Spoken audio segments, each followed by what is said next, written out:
आधी रात को जब हम और आप घरों पर सो रहे थे तो भारतीय सेना पाकिस्तान में घुसकर एयर स्ट्राइक कर रही थी। भारतीय सेना बदला ले रही थी। जी हाँ, बदला ले रही थी 22 अप्रैल के पहलगाम में हुए आतंकी हमले का। भारतीय सेना घुसकर पाकिस्तान पर स्ट्राइक कर रही थी और इस ऑपरेशन का नाम था ऑपरेशन सिंदूर। रात तकरीबन 1:55 पर भारतीय सेना ट्वीट करती है। एक्स पर एक ट्वीट आता है जिसे ऑपरेशन सिंदूर कहा जाता है, यानी सिंदूर। 22 अप्रैल को पहलगाम में हुए आतंकी हमले में जिस तरीके से सिंदूर उजाड़ा गया, उसके बाद से सवालिया चिन्ह खड़ा हो रहा था। तो दूसरी तरफ सरकार ने पुरजोर जवाब दिया है और सरकार ने इस पर पूरी तरीके से अपनी स्ट्रेटजी साफ कर दी थी। और दूसरी तरफ प्रधानमंत्री नरेंद्र मोदी ने भारतीय सेना को खुले हाथ छोड़ दिया था।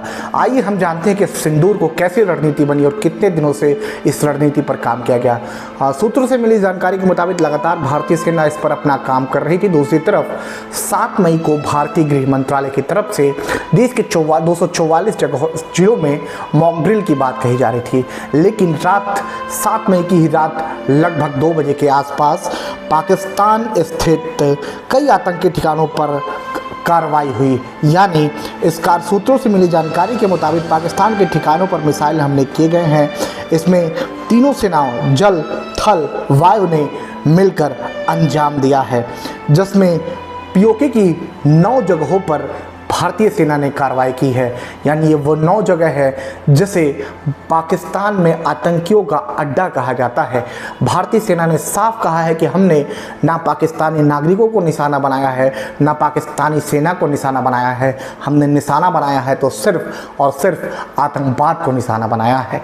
मिली जानकारी के मुताबिक पाकिस्तान के पंजाब प्रांत में इमरजेंसी घोषित कर दी गई है, वहाँ पर उड़ानें रद्द कर दी गई है। दूसरी तरफ भारत पाकिस्तान लगातार सीज फायर का उल्लंघन भी कर रहा है।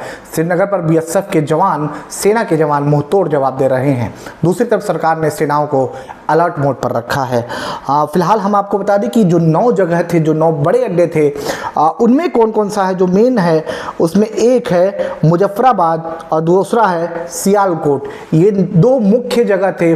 उसके अलावा कौन से 7 जगह थे हम इस वीडियो में आपको बताते हैं। पहला था बहवालपुर, दूसरा था मुर्दिके, तीसरा था गुलपुर, भिमभेर, चक उमरू, बाग, कोटली। ये वो जगह थे जहां पर भारतीय सेना ने एयर स्ट्राइक की। और एयर स्ट्राइक उस रात जब भारत के लोग सो रहे थे, जब पाकिस्तान को खुद नहीं पता था कि भारतीय सेना कब उन पर कहर बनकर टूटेगी। और पाकिस्तान के आतंक के आकाओं पर भारतीय सेना कहर बनकर टूटी। इस कदर टूटी कि पाकिस्तान संग रह गया। पाकिस्तान के प्रधानमंत्री ने कहा है इमरजेंसी मीटिंग बुलाकर कि हम इस हमले में क्या खोए उसकी जानकारी दी है। दूसरी तरफ भारत की सेना ने भी जो काम किया है उसे देश पर गर्व महसूस कर रहा है और समूचा देश कह रहा है जय हो हिंद की सेना, जय हिंद, जय भारत कह रहा है। दूसरी तरफ भारत के प्रधानमंत्री से लेकर तमाम राज्यों के मुख्यमंत्री, तो रक्षा मंत्री से लेकर चाहे राहुल गांधी, चाहे अखिलेश यादव और तमाम नेताओं का भी ट्वीट आने शुरू हो गए हैं।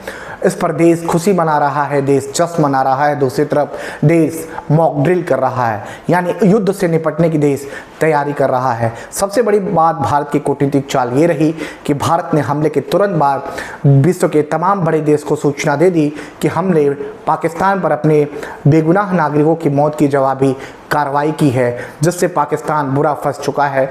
यानी अब पाकिस्तान के पास इंटरनेशनल मंच पर जाकर वो रोने की ज़रूरत नहीं है, वो रोना नहीं रोएगा पाकिस्तान, जिससे भारत ने पहले ही पाकिस्तान को उस करतूत को विदेशों तक पहुंचा दिया है।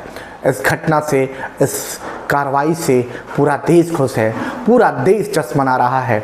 सम्मिलित होइए भारतीय सेना के इस जश्न को और लिखिए कमेंट बॉक्स में जय हिंद, जय भारत, वंदे मातरम। वीडियो अच्छा लगे तो लोगों तक जरूर शेयर करिए। आपसे ऑपरेशन सिंदूर ने पूरे देश को इस समय खुशी में लाकर खड़ा कर दिया है, यानी पूरा देश इस वक्त खुशी मना रहा है ऑपरेशन सिंदूर से। आप कितना खुश हैं जरूर कमेंट बॉक्स में, कमेंट सेक्शन में कमेंट करके बताएं।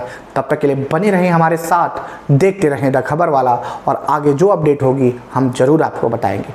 जय हिंद, जय भारत।